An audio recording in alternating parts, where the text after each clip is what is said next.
Baik, bismillahirrahmanirrahim. Assalamualaikum warahmatullahi wabarakatuh.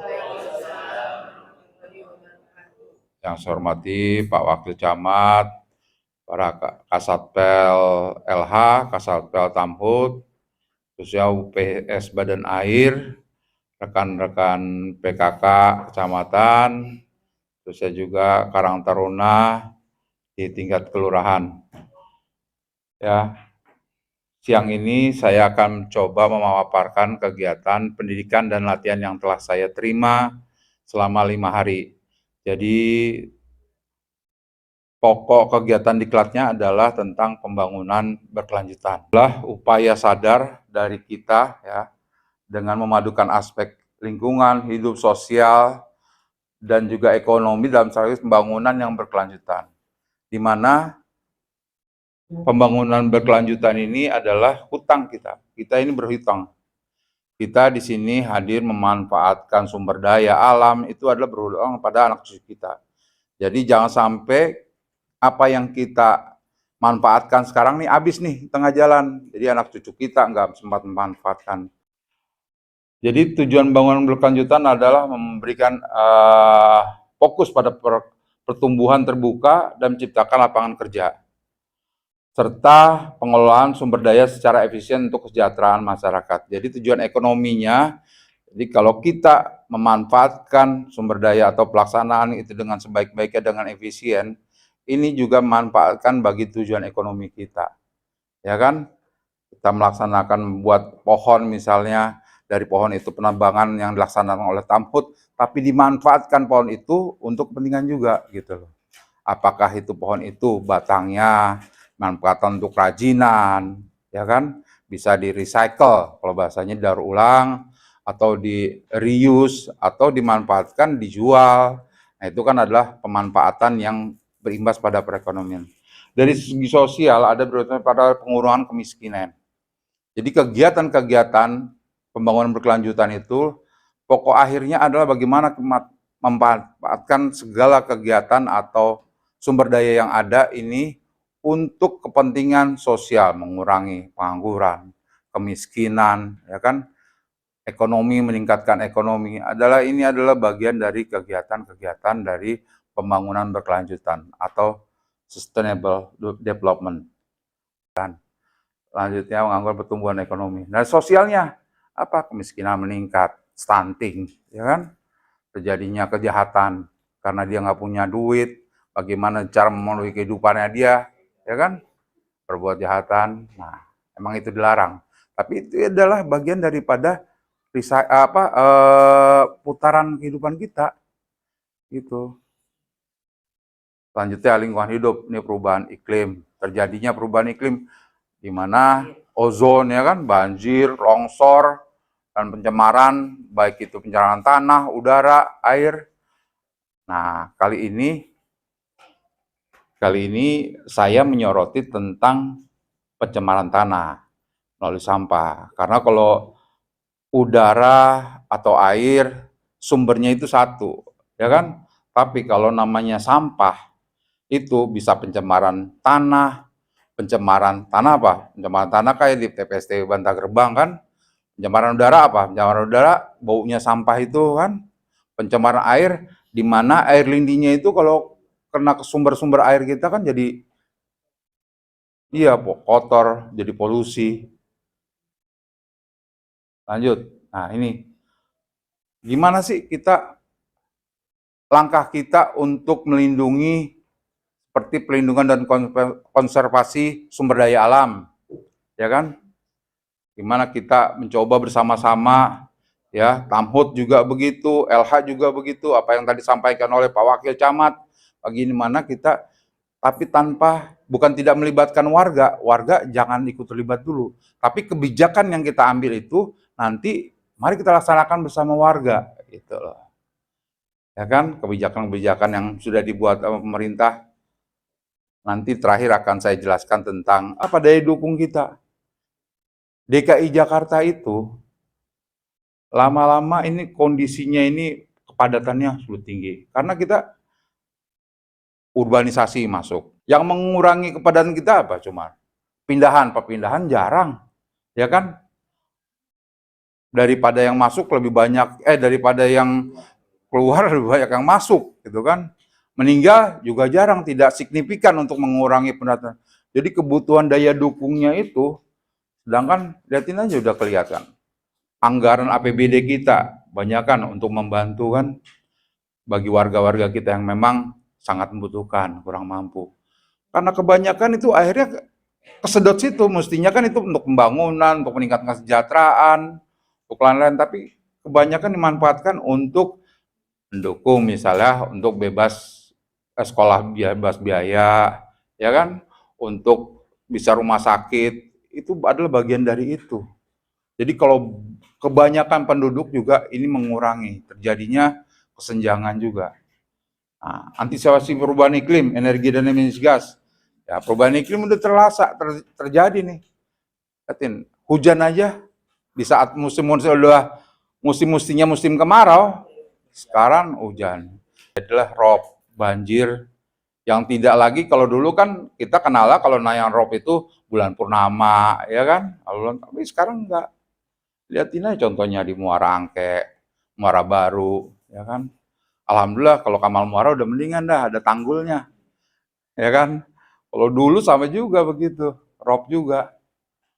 Jadi dari yang organik itu sekitar 700 ton, yang sampah anorganik juga 700. Jadi yang bisa diolah dan tidak olah sama 1.400 sehari itu seutara. Seutara doang. Ya. Setelah diolah, adanya bank sampah, ada dipilah segala macam. Itu kita masih punya cuman dikurangin tuh. Masih ada 1024. Jadi 376-nya itu udah dikurangi oleh pemilahan segala macam, sisanya itu sehari kita mesti buang itu 1024 ton. Itu Jakarta Utara. Gimana nih kita? Oke. Nah, ini TPS yang ada di Penjaringan, saya khusus Penjaringan karena memang saya bertugas di Penjaringan. Tempat-tempat TPS-nya, ada TPS 3R di Moa. Cuman satu ya, kalau nggak salah LH ya. Di Penjaringan cuma di Moa ya. Nah, itu yang bisa di-reduce, recycle, itu cuma di Moa. Yang lainnya TPS biasa. Terus tuh tadi saya sampaikan bank sampah dari 78 RW, cuma 44 RW. 34 masih PR buat kita, buat LH, buat kita Pemprov nih, untuk membuat bank sampah. Karena dengan adanya bank sampah minimal kita mengurangi. Bank sampah ini adanya juga di hulu. Nih, sampaikan. Nah, ini permasalahan pengolahan sampah. Ya, di hulu nih, hulu itu berarti di pemukiman, di rumah tangga. Ya kan? Kalau di tengah itu adanya di TPS. Tuh mulai masuk ke pemerintah tuh. Kalau yang awalnya tuh tingginya timbulan sampah dari rumah tangga, ya. Sekarang kita apa sih yang nggak pakai sampah? Kita beli jajanan cuman 500 perak dikasih bungkus sama itu gorengan misalnya, itu sampah juga. Itu dari satu orang. Berorang-orang kita di RW sinilah ada berapa warga kita. Kalau satu orang beli gorengan itu 500 perak dikasih bungkus, itu timbulan sampahnya udah, ya kan? Nah, itu kurang sadarnya masyarakat dalam memilah. Nah, ini organik dan anorganik bisa kita juga. Sekarang di wilayah juga kurang. Terusnya pembuangan sampah sembarangan di saluran air, jalan, dan sungai. Ini juga menimbulkan permasalahan lain lagi, karena ini menjadi pencemaran air. Nah, di tengahnya ini penumpukan sampah di TPS. Nah, di hilirnya ini tergantungan pada TPS Bantar Gebang. Yang rencananya tadi saya sampaikan itu kalau nggak salah 2026 itu akan ditutup. Itu adalah TPS kita yang paling utama, TPS induk, TPST. Ini kalau ditutup gimana DKI Jakarta? Tadi saya sampaikan, saya tanyakan. Ya, walaupun kita ada pengolahan sampah lain ya di Rorotan, makanya kalau ditutup rencana penutupan ini, terbatasan TPST pembuangan akhirnya diarahkanlah agar terjadi pengolahan kita melaksanakan gerakan pengurangan sampah di tingkat pemukiman, yaitu di rumah, dari tingkat rumah, tingkat RT, tingkat RW. Minimal di RW-nya yang tadi 34 ini bisa terpenuhi semua tuh. Ada bank sampah. Nih, pengolahan sampah. Nah, ini sudah ada nih. Ini semua kegiatan yang dilaksanakan oleh Sudin LH, Kupilah, pengolahan sampah lingkungan RW, ya kan? Sama dengan bank sampah. Terus sirkular ekonomi sampah. Kayak misalnya dari ginian nih, kita bikin kerajinan apapun. Ini kan lama nih prosesnya kan. Kalau kita manfaatkan gitu kan. Nah, ini namanya sirkular ekonomi. Nah, juga pengendalian sampah plastik sekali pakai. Ini kan sudah ada nih kebijakan pemerintah kan. Di Alfamart, Indomaret udah nggak ada lagi tuh yang boleh pakai plastik, ya kan? Di pasar juga udah nggak boleh. Jarang lah kalau pasar juga, karena pasar masih ada kadang-kadang kalau pasar yang tradisional masih pakai. Tapi kalau pasar yang punya Pemda udah nggak boleh, ya kan? Pasar Jaya gitu. Nah, ini pengolahan sampah perusahaan, kawasan. Nih, contohnya tuh punya di situ kan sudah melaksanakan dia kegiatan kayak model pembuatan apa sih pengolahan sampah tuh kan. Terusnya pengolahan organik sampah, kompos, maggot nih, ekoenzim, ini semua bermanfaat semua kalau kita kelola. Memang kadang-kadang kalau kita nih warga, terutama yang penting manfaatnya jelas nih, ada duitnya, ada cuannya, baru itu dikejar. Tapi kalau ini kan proses, memang semuanya proses. Kalau namanya bank sampah atau sampah ini kan memang proses. Dia nggak bisa langsung dapat cuan gitu loh. Nah, makanya kita nanti kita buat gerakan ini, mudah-mudahan nanti ada Bapak Asuh ini perusahaan-perusahaan gitu loh. Dia istilahnya memberikan bantuan, tapi manfaatnya dilaksanakannya nanti gitu loh. Kita memanfaatkan misalnya bank sampah atau membuat maggot atau itu, walaupun istilahnya kayak semacam apa ya, kalau ini dibayar dulu walaupun belum hasilnya belum kelihatan. Yang penting si warga itu adalah untuk memberikan warga itu motivasi dan juga supaya warga itu bisa melaksanakan gitu loh untuk memenuhi kehidupannya. Ya, ini pengolahan sampah ini di pemukiman semua nih. Ini yang dilaksanakan oleh Sudin LH. Ya. Oke, nah ini Bapak Ibu sekalian. Nah, ini dari sini nih, Bapak Ibu. Dari warga dulu memilah sampah, ya kan? Dari rumah, akhirnya daur ulang organik jadi dan mudah terurai organik. Kalau organik kita nggak masalah. Ini yang anorganik ini yang kita mesti proses. Jangan sampai anorganik ini menjadi residu, akhirnya jadi sampah, ya kan? Yang mesti kita buang ke TPS maupun terakhirnya di TPST. Nah, anorganik. Kalau yang organik sih gampang itu, udah ada ininya lah, recycle-nya. Baru sampah B3, ya kan, lampu tuh kalau udah mati itu B3 juga. Terus bekas obat segala macam itu B3. Nah, ini residu nih. Nah, itu sampah air nih yang nggak bisa dikelola. Lanjut, dari daur ulang anorganik ini dikelola, nanti dibuatkan kerajinan atau apapun. Nah, ini udah ada nih. Kayak sudah ada 294 bank sampah di DKI Jakarta ya. Ini sudah bekerja sama dengan BNI, ya, Bank DKI. Nah, dari hasil itu, kegiatan itu, ini yang komunal ada lagi 118 kompos komunal, yaitu bersama-sama ya memanfaatkan sampah-sampah tadi untuk dijadikan kompos. Ini gimana sampah yang tadinya harus dibuang ke Bantar Bank itu hanya sampai di hulu aja sudah kita laksanakan, kita kurangi.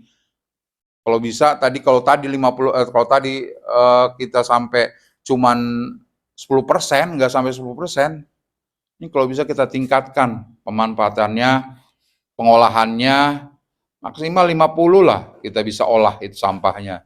Mudah-mudahan harapan kita ya semua Bapak Ibu sekalian ya. Itu mungkin harapan saya dengan kegiatan yang laksanakan ini, mudah-mudahan tadi apa yang sampaikan, ayo kita sama-sama nih.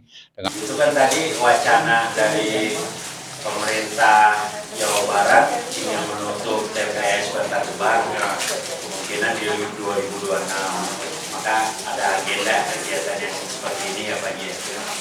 Sedikit bocoran barangkali kalau seandainya itu TPS benar-benar ditutup nih. Nah kita gimana nih untuk apa ada bocoran solusi atau apa hal yang mau ini selain yang seperti ini Ji, ada alternatif pembuangan sementara entah gimana atau gimana seperti itu sih kira-kira. Terima kasih banyak. Nah, bagaimana pemerintah bisa ikut memfasilitasi karantina untuk pengelolaan itu? Sedangkan wilayah Jakarta ini ya kita aja mungkin rumah itu udah RSSSS banyak banget Pak. Gitu kan? Rumah sangat sederhana sekali sehingga selonjoran aja sulit Pak. Sebelumnya itu produksi sampah yang kita hasilkan di sebelum 2019 itu di angka 1.500 sampai 1.800 ton per hari. Tapi adanya dari program bank sampah ini dari masyarakat kita di Jakarta Utara termasuk di Kecamatan Penjaringan Pak, kita bisa mengurangi sampai dengan angka 1.300 tersebut. Jadi warga itu punya kesadaran, datang ke bank sampah, baik itu kantor RW langsung timbang, dicatat, nanti dicatat berapa kilo nih, ya kan? Rumah tangga A, rumah tangga B, semua baru nanti itu akan dikelola langsung oleh misalnya Pak RW ya, kalau di RT RW 10 ya. Ya mungkin Karang Taruna ini atau PKK ini bisa mengajukan hal kegiatan itu untuk yang di RW-nya nggak ada, ya terutama ya. Kalau RW-nya udah ada sih udah berjalan mungkin hal-hal seperti itu. Saya sekali lagi mengucapkan terima kasih atas kehadiran Bapak Ibu sekalian. Kurang lebihnya saya mohon maaf bila pelaksanaannya masih ada kekurangan. Ya, dan untuk selanjutnya mungkin dari teman-teman, ayo kita sama-sama jangan sungkan-sungkan kalau memang perlu edukasi atau perlu melaksanakan sosialisasi, nanti kita siap nih. LH juga siap. LH juga nanti dibantu oleh PPSU, oleh orang kelurahan untuk melaksanakan sosialisasi ke wilayah-wilayah gitu kan. Ini ya tadi yang saya bilang, saya sampaikan bahwa pelaksanaan kegiatan ini semata-mata kita ingin berbuat untuk mengurangi sampah yang diproduksi oleh warga se-DKI Jakarta, khususnya di Jakarta Utara, khususnya lagi di Kecamatan Jaringan. Mudah-mudahan pelaksanaan kegiatan ini dapat terlaksana dengan baik dan juga sampah ini dapat dikurangi secara signifikan. Ya, kurang lebihnya saya mohon maaf. Saya akhiri. Wabillahi taufiq wal hidayah. Assalamualaikum warahmatullahi wabarakatuh.